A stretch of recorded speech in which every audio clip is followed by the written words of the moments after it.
Thanks to Shopify for supporting Future Hindsight.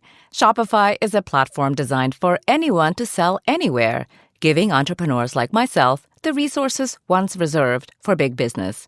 Sign up for a $1 per month trial period at shopify.com/hopeful, all lowercase. Now, do you love Future Hindsight? Sign up for the newsletter.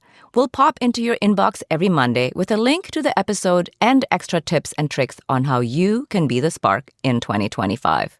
Sign up now at futurehindsight.com. It's an easy, fun, and free way to support the show. futurehindsight.com. All right, let's get to the episode. Welcome to Future Hindsight, a podcast on a mission to spark civic action. I'm your host, Mila Atmos. I'm a global citizen based in New York City, and I'm deeply curious about the way our society works. So each week I bring you conversations to cut through the confusion around today's most important civic issues and share clear, actionable ways for us to build a brighter future together. After all, democracy is not a spectator sport. Tomorrow starts right now.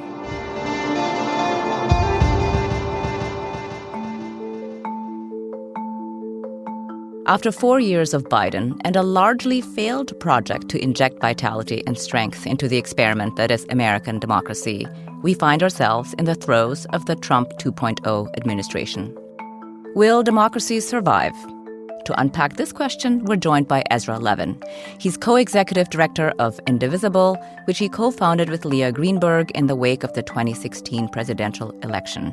He's also the co-author of We Are Indivisible, a blueprint for democracy after Trump.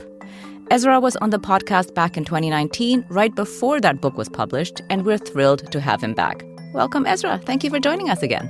Thanks for having me. Great to be here. So you founded Indivisible in the wake of the Trump election in 2016, and you wrote a book in 2019, before Trump's defeat in 2020, about a blueprint after Trump. You were right that he did not win that time, and there was so much hope about possible democracy reform. How do you think about Trump's return to the White House? Well, I think it's devastating. I mean, it's absolutely devastating. I believed the campaign that Joe Biden and then Kamala Harris and many of the Democrats ran in 2024, which was to call him out as an existential threat to American democracy. We were fearful that he would adopt Project 2025 as his governing agenda, despite his attempts to put as much distance between himself and Project 2025 as he could on the campaign trail. Lo and behold, what we've learned within days of him taking office is, yes, indeed, Project 2025 is his governing agenda. I think this is a really scary time to be a global citizen, to be an American, to be somebody who cares about democracy. And it's up to all of us who care about continuing the values of democracy to figure out what we can do in this moment. Because although he won a plurality of the vote, he won 49.8% of the vote or so, that's enough to make him president. It's not enough to make him king. And what we know about authoritarians is that what they want to do is to appear all-powerful. And what we know about America is that we are a representative democracy even still, which means there is nobody in this country who is all-powerful. Power is distributed throughout the country, and it belongs to 335 million Americans spread across 50 states and other jurisdictions. Right. Well, thank you for that reminder that he is not king and that we still have a representative democracy. So, of course, we were here before, Trump 1.0. We lived through it, and here we are now doing version 2.0. So what are we to do? You just mentioned that we are a representative democracy. So what I'm wondering here is, what's your theory of change this time in terms of civic action? Well, we can't just rinse and repeat what we did in 2017, 2018. Now, I will say 2017, 2018 was fabulously successful for those of us pushing back against the Trump agenda. We stopped their top legislative priority, repeal of the Affordable Care Act. We were able to slow down or prevent them from executing on some of their worst proposals. And we built the largest midterm margins in the history of the Republic in 2018 to retake the House of Representatives. So I do think there's a tendency to say in this moment, Trump won re-election. I guess nothing worked before. That's not the case. That's really not the case. It is, though, also not the case that we can just do exactly what we did in 2017. We should learn some lessons from what worked and adapt to the new basic realities that we're facing in this moment. So I'll call out a couple of things. Our goal right now is to stop what we can, delay what we can't, and ultimately fracture their coalition and build ours to retake some amount of national power over the course of 25 and 26. That's high level what we're trying to do. To do that, some of the things we're going to do are going to look like 2017. We're going to try to unify Democratic opposition to his deeply unpopular agenda. We're going to try to weaken some GOP resolve so he isn't able to pursue the full breadth of Project 2025 over the course of these 2 and then 4 years. That kind of looks similar to 2017 and 2018, but we're also in a different political environment, some of it bad, some of it good. In 2017, we had 6 states across the country with Democrats in control of the governorship and the state legislature. So I'd call that a Democratic trifecta state. There were just 6. Mm-hmm. In 2025, we have 15 Democratic trifecta states. 15 Democratic trifecta states. That's a huge amount of power at the state level to not just passively oppose what Trump is doing, not just wag a finger at what Trump is doing, but go on offense. Be entrepreneurially defensive of your residents to provide a safe haven for red state residents who are also under threat. That's a tool that we didn't have in 2017, or at least the tool wasn't as big in 2017. But we also got to recognize right now at the federal level, just as in 2017, they have the House, they have the Senate, and they have the presidency. They have won the ability to set the national agenda. That's what they won. They won agenda-setting power.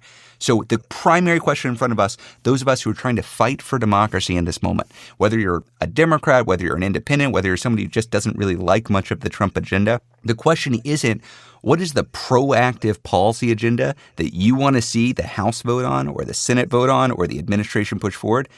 We're not going to get a vote on that. We're not going to get a hearing on that. They're not going to listen to you on that. Instead, the question is, how do you respond to what they put on the table? That is the key question in front of us until we're able to retake the House or the Senate over the course of the next 2 years. And that basic approach to politics, being ready to rapidly respond when they send forces out across the country to terrorize immigrant communities, or when they focus their attention to try to tear apart families with trans kids, or when they try to get fluoride out of the water, whatever bonkers idea they're pushing forward, the question all of us have to face is, what can I do about it? And some of us can do something at the federal level. You got a member of Congress you can move or you can ally with. Some of us, though, don't have that. And you got to focus on what you can do at the state level or what you can do at the local level. But the thing that we can't do, if we have any hope of succeeding in breaking their hold on national power over the next few years, the thing we can't do is give into a sense of powerlessness and inevitability that this administration is going to hold on to power and implement everything they have on the agenda. The thing that we know about authoritarians is they want to appear all-powerful. And if you listen to the experts on authoritarianism, what they say is you should not give them power they don't have. You should recognize where your power is and use it. That's what they don't want you to do. But don't give them what they want. Ezra, thanks so much for the overview of not giving up our own power, and also for the reminder that in 2018, we had so much success, and to point out that we have more Democratic trifectas in states now. Actually, I think that's really huge, and I think people lose sight of that having just seen the result of the 2024 election and now that Trump has been inaugurated. So I feel like we should dive into the how-to of your Indivisible guide. Great. Of course, I read the whole thing to get ready for this interview, and there are 3 big plays, which you've already outlined. Play number 1, we all say no to Project 2025. Play number 2, get Democrats to play hardball in local, city, and state offices. Play number 3, work to protect and win elections. So I think we should just tackle these one by one and start with play number 1. Tell us more about how we, everyday people, can say no to Project 2025. So I think this is a key part of our strategy to ensure that MAGA doesn't just hold on to power in perpetuity. The foundational pieces of our response to Trump 2.0 are, 1, what we've just talked about, knowing your power, organizing locally, and using it. That's one. Constituent power is real. You should take advantage of it. But two, it's a political analysis of what's to come. Trump did not win election in 2024 because the American public voted for fascism.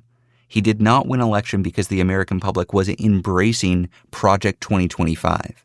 The marginal votes that made up the plurality vote that gave Trump the White House, they came from folks who wanted lower prices for bread and for eggs, folks who were upset about the status quo and were willing to roll the dice. If you internalize that, what that inexorably leads you towards is a prediction that there's going to be backlash. These folks who are implementing Project 2025 now, that they're in office in the House, the Senate, and in the administration, they're implementing an agenda that is deeply unpopular and for which they have no mandate. So, what does that mean for how we engage? There are two paths in the last couple of weeks that I've seen Democrats take since Congress has come into office earlier in January and since Trump has taken office. I think it's worth focusing on these two paths because Democrats could take either of them. I think one is a morally problematic path and also politically a dangerous path. And the other one, I think, is the path to rebuilding power. These paths are represented in two bills. One bill was something known as the Lake and Riley Act. It's an anti-immigrant bill. It was a MAGA messaging bill that was introduced last year in order to have Republicans thumb their nose at Joe Biden and Kamala Harris and say they don't care about the border.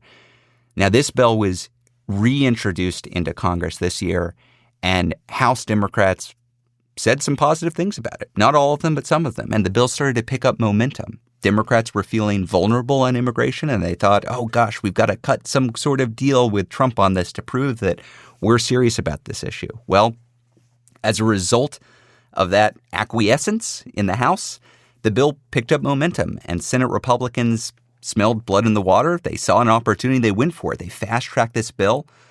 They were able to build Democratic support in the Senate, and this MAGA messaging bill that would vastly expand the powers of the administration to go after even legal immigrants like DACA recipients. This MAGA messaging bill made it through the Senate, overcame filibuster, made it back to the House, and it is now going to be the first piece of legislation that Donald Trump gets to sign into law. That's what happens when Democrats fracture.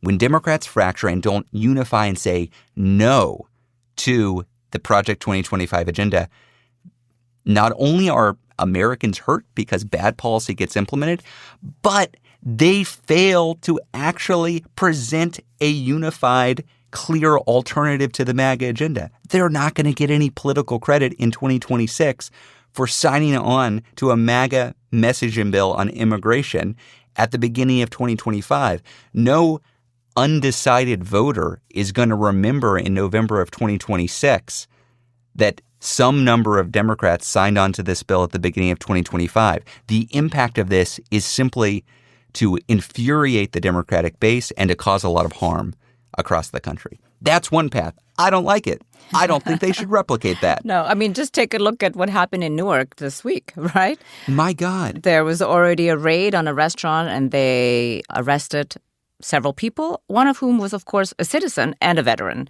And that's really what the Lake and Riley bill opens the door to. Exactly.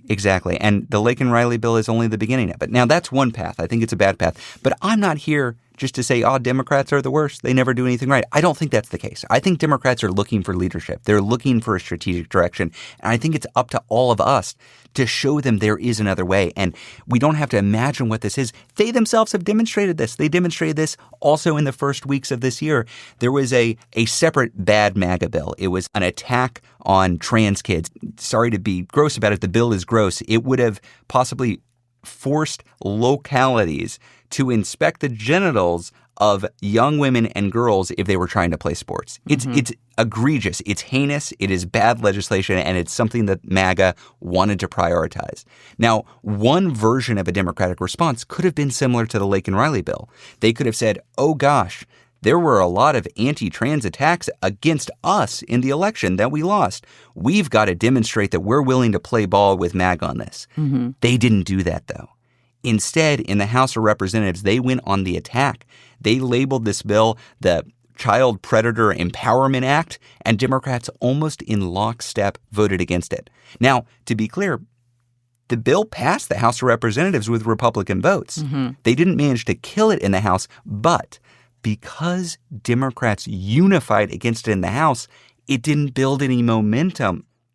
As it headed into the Senate, there was no widespread Democratic acclaim that this was a good bill worth considering. And as a result of that, this bill isn't being fast-tracked. It's not going to make its way past the filibuster. It's not going to make its way to Donald Trump's desk.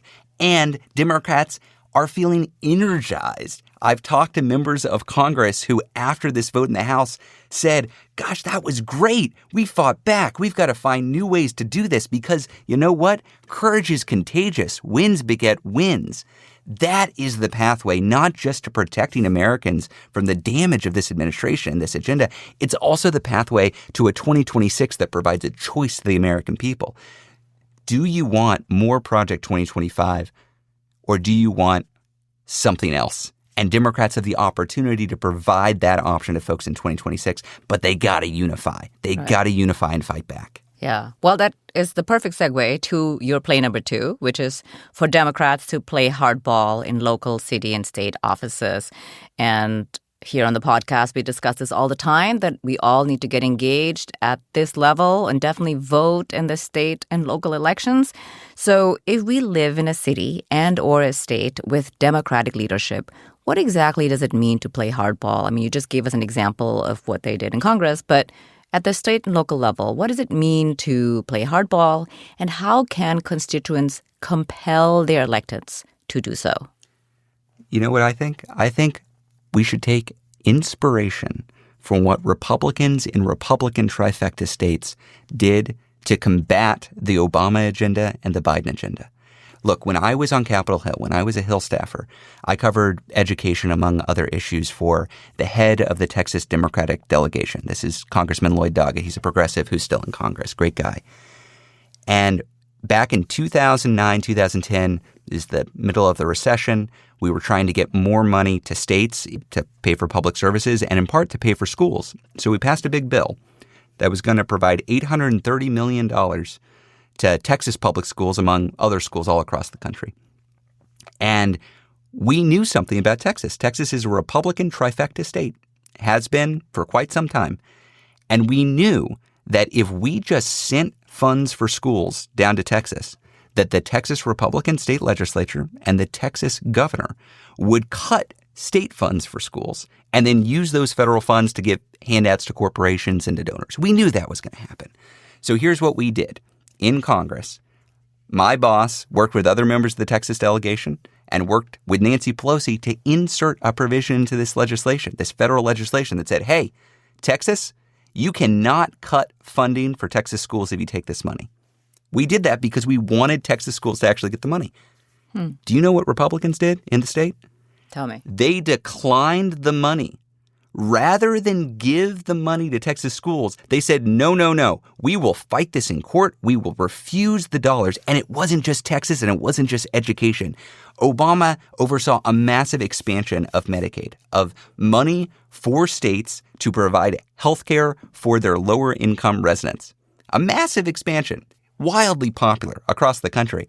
And Republican governors and state legislatures across the country refused billions of dollars from the federal government because they disagreed with the Obama administration. That's what Republicans do when they control a state and disagree with the federal administration. We should ask ourselves, are we as committed to protecting our residents, to protecting trans kids, to protecting immigrants, to protecting the environment, to protecting labor standards? Are we as committed to that as Republicans are committed to cutting health care for poor people? As committed as Republicans are to refusing to deliver dollars to education? I think we should be just as enthusiastic about protecting our values in states where we have power as Republicans are in pursuing their deeply unpopular agenda. So what does that mean? It means if you're in a blue trifecta state, you should be asking your governor, your state legislature, your attorney general, what are you doing to go on offense? Not just what are you saying, not just what speeches are you giving, but what specific policies are you implementing at the state level that protects us? And I would get very concrete about this. I would create an ask for each one of your state reps and state senators. I would create a timeline. I would be gathering in these blue states, a statewide convening for folks who want to fight back and get specific and run a campaign to push those reps, those state senators, those governors, those attorneys general, and then thank them. Celebrate them for going on offense. Show that there is political benefit to actually fighting back. That's what we got to do. Yeah. Well, there's some that are already doing that, right? Like Illinois, who has just come out to say that they will not cooperate with ICE raids. And I think that's a very strong message. And I think that heartens a lot of everyday people, whether you are in a vulnerable group to raids or not. J.B. Pritzker, the governor of Illinois, has responded wonderfully to the threats of this administration to overreach and terrorize immigrant communities. I think we need to see more of it. But I do want to emphasize, we're not just waiting for elected officials to take it upon themselves to move. Mm-hmm. There are things that we can do, whether it's at the state or local level. I'll give an example. One of the many executive orders that Trump issued on his first day of office, it hasn't gotten as much coverage, but it's quite bad. What it does is repeal guidance for Immigration and Customs Enforcement, ICE, that prevents them and has prevented them for about 15 years from raiding schools and churches and hospitals. Now, the reason why that guidance has been in place for about 15 years is, you think about it for a couple minutes, you understand, you don't want to dissuade this kind of pro-social activity. You don't want to tell immigrants, don't drop your kids off at school. You don't want to tell immigrants, don't go to church. You don't want to tell immigrants that you shouldn't seek medical care if you need it. That's why this guidance took us from first-term Obama to second-term Obama and through the Trump term. 2017 Trump didn't repeal it. It would have been too radical and wackadoodle even for 2017 Trump. But the first day of office, Trump repeals this guidance and basically says to ICE agents around the country, yeah, go ahead and raid the elementary schools. Go ahead and raid the churches. Go ahead and raid the hospitals. That's fair game. And in fact, I saw news on my way here for this interview that an elementary school was visited, I believe in Chicago, in the Chicago area. Yeah. Well, one thing that I'm wondering is about ICE. I feel like they have been waiting. They have been getting themselves ready so that they can roll this out as soon as the executive order was signed. And it makes me feel like, what is ICE doing that they are so eager to wreak so much havoc and impose so much suffering on our neighbors? I just, when you read the news, you're like, what's happening over there? Can I say? Yes. ICE is prepared for this. ICE wants to look all-powerful. Trump wants to make ICE look all-powerful. There are hundreds of school districts across the country that have adopted safe school provisions, these memos that say, hey, we're not going to allow ICE to raid our schools. Mm-hmm. That is something school districts can do, but there are more than 10,000 school districts across the country. So literally the day after Trump issued this order, we put out a 16-page Google Doc with a guide of, regardless of where you are, red state, blue state, purple state, if you've got a school district that hasn't adopted one of these provisions that say we're going to keep our students and their parents safe from ICE raids, you should ask them to do it. That's something you can do right now. It's not the most important thing. It's not the biggest thing. It's not going to solve all problems. But if you care about pushing back against this agenda, this is a concrete action that you can take. Yes. Thank you.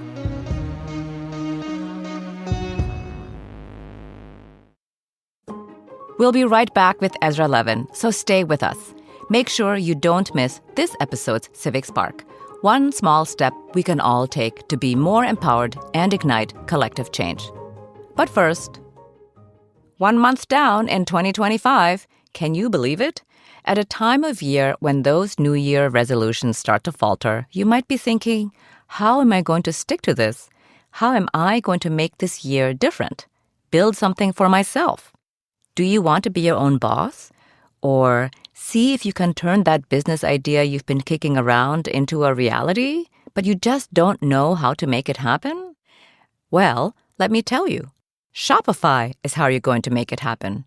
Shopify makes it simple to create your brand, open for business, and get your first sale. And with the new year here, the best time to start your new business is right now. Get your store up and running easily with thousands of customizable templates. No coding or design skills required. All you need to know how to do is drag and drop. Shopify's powerful social media tools let you connect all your channels and create shoppable posts that help you sell everywhere people scroll. Shopify makes it easy to manage your growing business. How? Well, they help with the nook and cranny details like shipping, taxes, and payments, all from one single dashboard, allowing you to focus on the important stuff, like growing your business. But what happens if you don't act now? What if someone beats you to the idea? Don't kick yourself when you hear this again next year. Make this year the year. With Shopify, your first sale is closer than you think. And remember, you're not alone. No matter how big you want to grow, Shopify gives you everything you need to take control and take your business to the next level. And that's what I love about Shopify. Established in 2025 has a nice ring to it, don't you think? Sign up for your $1 per month trial period at shopify.com/hopeful, all lowercase. Go to shopify.com/hopeful to start selling with Shopify today. Shopify.com/hopeful. I also want to share about a podcast I think you'll enjoy called Reimagining Us. Many Americans find themselves at an unprecedented moment. We feel isolated. Our world is marked by divisions, and we're not sure how to engage neighbors across differences. We know our communities thrive when they are places of belonging for all. It's time to rebuild the we, a bigger sense of we than what we see around us today. That's why we created Reimagining Us. I'm Nicole Argo, the founder and executive director at the Together Up Institute. And I'm Scott Hutchison, the executive director of E Pluribus Unum. On Reimagining Us, we'll be talking to behavioral scientists, change makers, and educators to understand why we're divided, to hear true stories of people bridging divides and finding common ground. Reimagining Us is available on Apple Podcasts, Spotify, YouTube, and wherever you get your podcasts. Learn more at nextchapterpodcast.com/reimaginingus and togetherup.org/reimaginingus. And now, let's return to my conversation with Ezra Levin. So I want to turn to play number 3, work to protect and win elections. And we just talked about local and state offices. And again, we're proponents, of course, of electing representatives who really represent you at this level. And as a reminder to the listener, the state level is where almost all the laws that affect you directly every day are determined. And there are races this year in 2025. So what are the races that you're watching this year where people can already get involved? Oh, yeah. There are several of these races. We've got one coming up in Wisconsin that could influence the control of the Wisconsin Supreme Court, which was so important in ensuring that Republicans didn't have a death grip on power in that state despite failing to win majority votes in that state for years and years. We've got off-year elections that could determine the party control of states in New Jersey and states in Virginia. And there are local elections all over the country, too many for me to list, right, that will influence what administration of elections looks like headed into 2026 and 2028. I think we've got to recognize that for those of us who are fighting to uphold democratic norms in our institutions, a lot of election deniers and straight-up saboteurs won election in 2024 at the local level. These aren't household names. They're not folks that everybody knows, but they're folks who are going to wield a significant amount of influence over whether or not we have free and fair elections headed into 2028. So what I would recommend to folks is you got to do some of your due diligence on your own. Gather in a group together and identify where are the opportunities for us? What are the elections that are coming up that we can influence? That is where I would start. And that's true whether you're talking about what elections can we win, but it's also true on what policies can we fight on, what advocacy can we do, what communities should we be reaching out to. A lot of this is going to come from you at the local level, and you should not be waiting for me or anybody else that you see on TV or listen on a great podcast like this to tell you, do this. Right. Nobody's coming in to save you.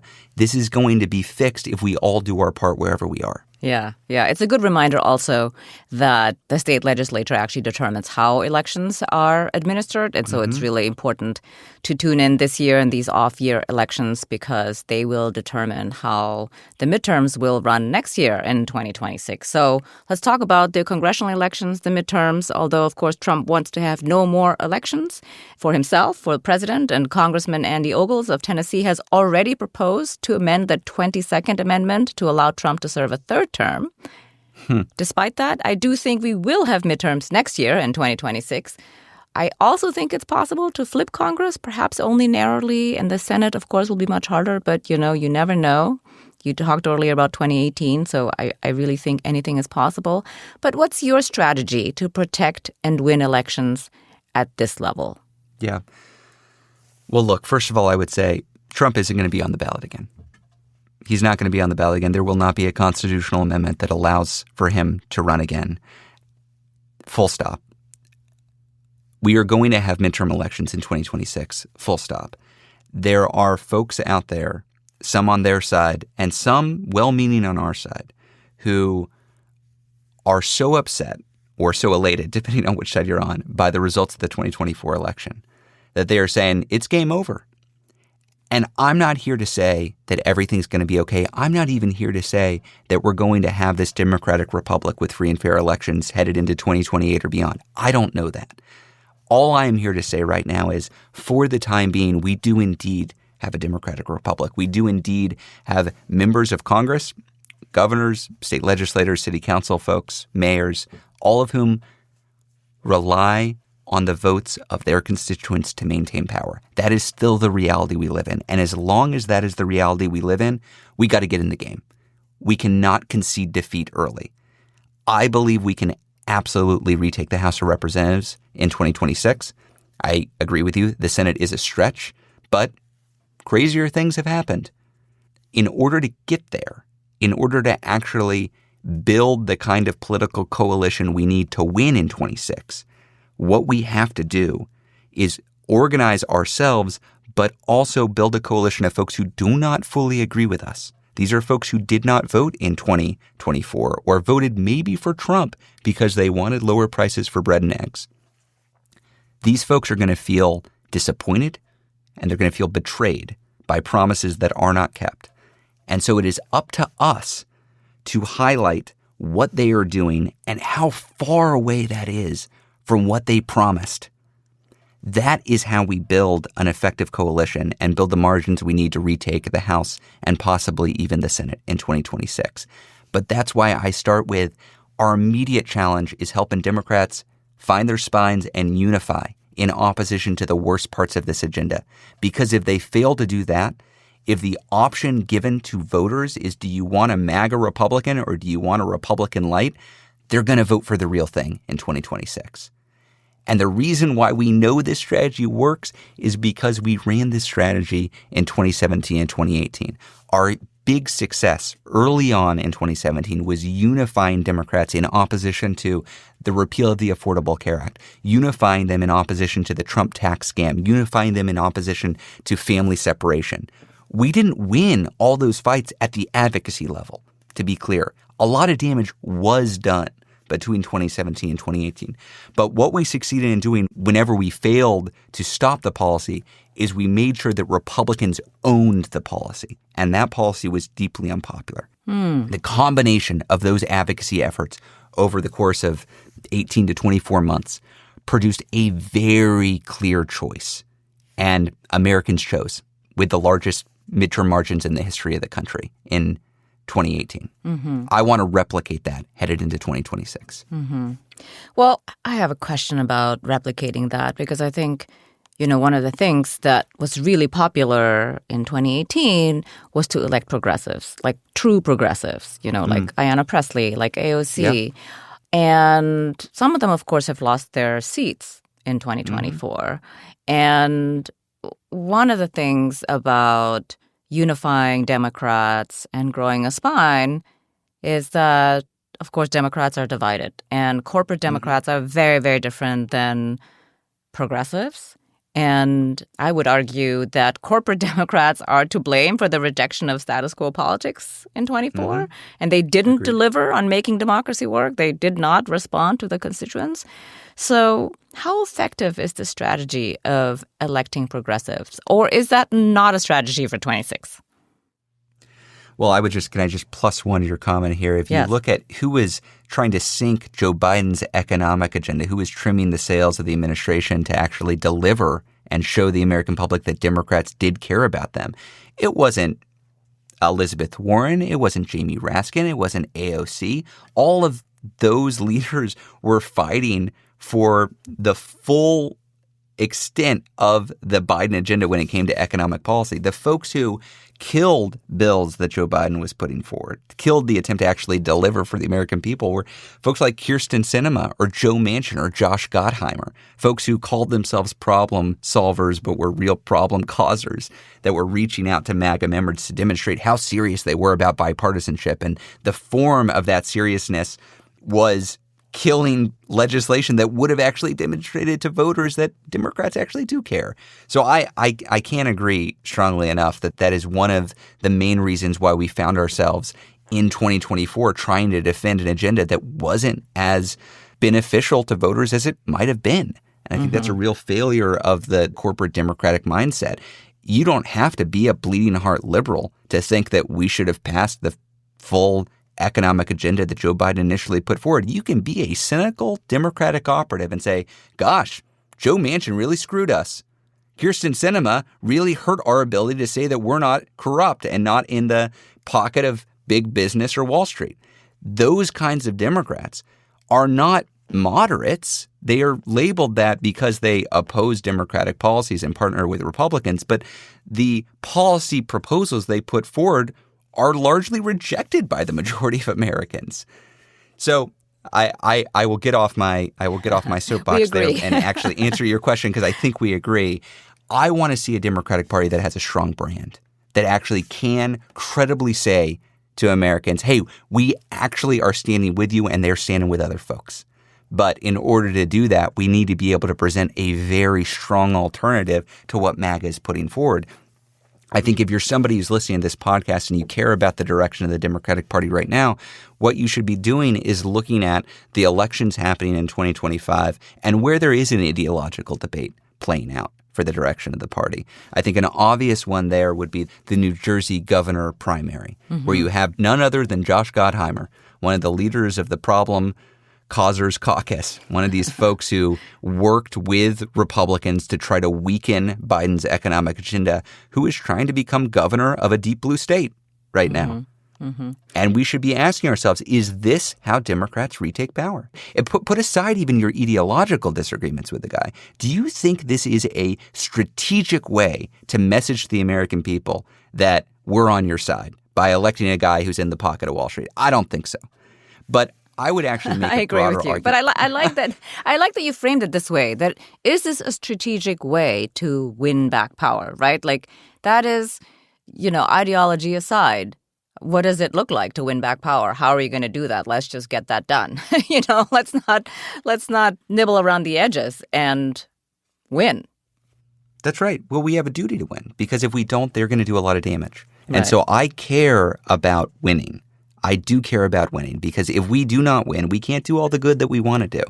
And my critique of a Josh Gottheimer type or somebody in the Problem Causers Caucus, look, I have critique of where they are on economic and social issues, absolutely. But I think that the fundamental problem I have with them is that they're losers. And I mean that. They are driving us to lose They lose elections. Yes. And I do not want to lose elections. Right. I would like to win elections. So I do want to make a point about where we are, though, in this political moment. As I mentioned earlier, we don't have the House, the Senate, or presidency. We have lost the ability to set the agenda. The main political question in front of us is actually not, except in these primaries, it is not where are you on the ideological spectrum. It is not, do you support, Medicare for all? Do you support raising taxes on billionaires? How much? What about labor policy? What about climate policy? I care about a lot of those things. I'm sure folks listening care about a lot of those things too. And there are places where we can engage in those battles. But the main question at the national level right now spans the ideological spectrum and is instead focused on, do you want to fight back or do you want to acquiesce? Do you want to be complicit? So where should we fight back right now? Because I feel like there's so many things that are happening. There's so many executive orders. And Trump basically hit the ground running like we all warned he would. And in addition to the executive orders, of course, there are a number of alarming nominations for the cabinet. Between the executive orders and the nominations, what's a priority for you where everyday people can get engaged? I know with, for example, the executive order to repeal birthright citizenship, that really requires a lawsuit. And I'm not a lawyer. I'm not with an organization that does that. So that's not something that I can do. But in terms of what everyday people can do, what do you think is most urgent? Let me say first a thing about how members of Congress and all elected officials think, because I think this is important for determining what you should actually do. A member of Congress wakes up every morning thinking, how can I get reelected? That's not a knock on members of Congress. That's not a knock on mayors or city council people. That's how a representative democracy works. If you want to do good or bad, you got to get reelected. That's how you hold on to power. That's right. It's about winning. It's about winning. It is. And it's good. It's good that they care to get reelected. I would rather a bad elected official care about getting reelected than an authoritarian not care about getting reelected. So I'm happy that they cynically look at what their reputation is in their city, in their state, in their district. That's healthy and good for democracy that they care about it. It also gives you power. It gives you power if you organize in that city, in that county, in that congressional district, in that state. That is how you wield your power. And what you do when you gather people together in your neighborhood to focus on your elected official, what you're doing is you're feeding into their political calculus. That's all you can do. You can provide positive reinforcement and say, thank you for voting against the Lake and Riley bill. Thank you for voting against this attack on trans kids. Thank you for coming out strong against this attack on birthright citizenship.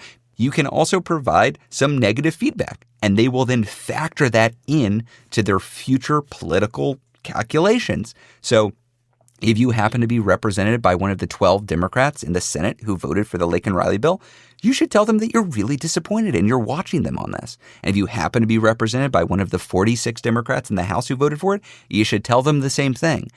But paying attention to what they are doing and providing that regular feedback is actually a relatively easy thing to do. It just takes a call to your member of Congress and let them know how you feel and ask for a response. That's about it. Now, if you want to spend more time, you can arrange your groups to put on a town hall and invite them to come and speak. You can go to their congressional district office. You can write op-eds. But you need to be tracking what they're doing. And the best way that we've found to do it is to, within your local group, maybe it's an Indivisible group, maybe it's something else, but it's a local group, you have somebody or some group of people who their job is to track what the elected is doing. And maybe that's a city council elected that you're targeting. Maybe that's a mayor that you're targeting. Maybe it's a senator. Maybe it's a representative. But you are paying attention, because I'll tell you who is paying attention. The lobbyists are paying attention. The corporations are paying attention. The folks who live inside the D.C. Beltway and put pressure on these elected officials are paying attention. The smart consultants who advise folks like Kyrsten Sinema and Joe Manchin, they're paying attention. That's how they move members of Congress. The good news is there are more of you than there are of them. So if you organize locally and focus on your members at whatever level, wherever you've got the leverage, and track them and then provide that feedback, it's going to influence how they behave. Now, I know there is a fire hose of horrors coming at us. That's going to be the nature of certainly the next year or two, as long as Trump is driving the conversation with his MAGA supporters in Congress. You do not have to respond to every single thing. You don't have to be able to fix every single thing. I would highly encourage you to identify a handful of members, a handful of issues, a handful of ways that you can respond and focus on that. If everybody does that, it's going to add up to a lot of good. Yeah. Well, it's a good reminder that when your constituent reaches out to the elected representative, it really matters. It's much more powerful than a lobbying group because these people actually vote for you or don't, So you have just given us so much good advice about what to do. And I feel like we should try and make it really simple and boil it down to one. Your vision at Indivisible is to render a real democracy of, by, and for the people. And every week on Future Hindsight, I ask my guests to share a civic spark. One small step we can all take to be more empowered and ignite collective change. So what's a good way to turn the insights, all the recommendations you've just made, into one piece of action?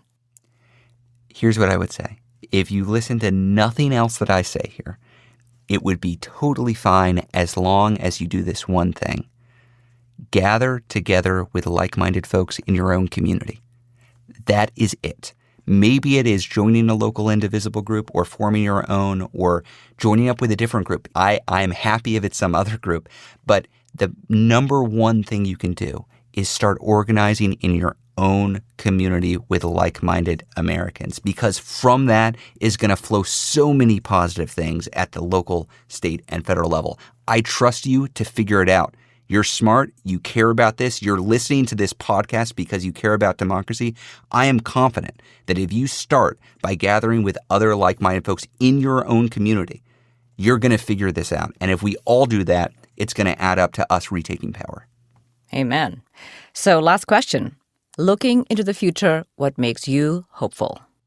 So number one thing, I do not see people just sitting on the couch. I do not see people just in depression spirals, standing away from what's going on and ignoring it. What I see is a lot of folks leaning in. Indivisible, we've been around now for 8 years. We have about 1,100 locally led volunteer Indivisible groups spread across every state in the country. Since the election, about 250 new Indivisible groups have formed and registered with us. I think many more have formed and not yet registered with us. We are spending our days, our evenings, our weekends visiting in person or talking virtually to these new Indivisible groups that are gathering new people together to fight back. I don't know what the future holds. I can't predict what Trump is going to do next Tuesday. I can't predict what piece of legislation Congress is going to put up for a vote. But what I can predict is that if enough of us are organizing locally to push back against this deeply unpopular, heinous agenda that they're putting in front of us, we're going to stop some of it. We're going to delay a lot of it. And ultimately, we're going to organize the vast majority of Americans against it to retake power. That's what gives me hope. Hear, hear. That makes me hopeful also. Honestly, I really do think that people are engaged. And like you said, I think there will be a backlash because the people who voted for lowering the price of eggs are not in agreement with a lot of the things that have happened. So thank you so much, Ezra, for joining me again on Future Hindsight. It was really a pleasure to have you on the show. It's great to be here. Thanks for having me. Ezra Levin is Co-Executive Director and co-founder of Indivisible. Remember, civic action doesn't have to be complicated. It's about small steps that spark progress, like sharing this episode with a friend. Let's recap this week's Civic Spark and fire up our collective power to achieve a real democracy of, by, and for the people. All we have to do is get out there and organize in our community. It's that simple. Gather your like-minded friends and family and figure out a way to say no to Project 2025. And if you don't know where to start, we have a few episodes you can turn to. Go to futurehindsight.com and check out our huge catalog of many, many ideas for you to get engaged.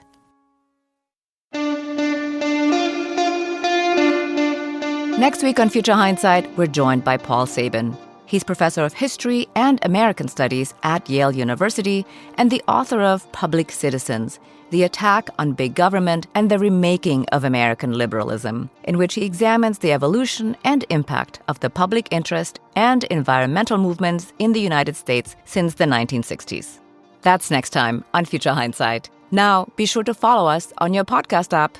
I know you see the button. Yep, right there. This way, we'll be in your rotation every week. Thanks for tuning in, and until next time, see clearly, act boldly, and spark the change you want to see. This episode was produced by Zach Travis and me.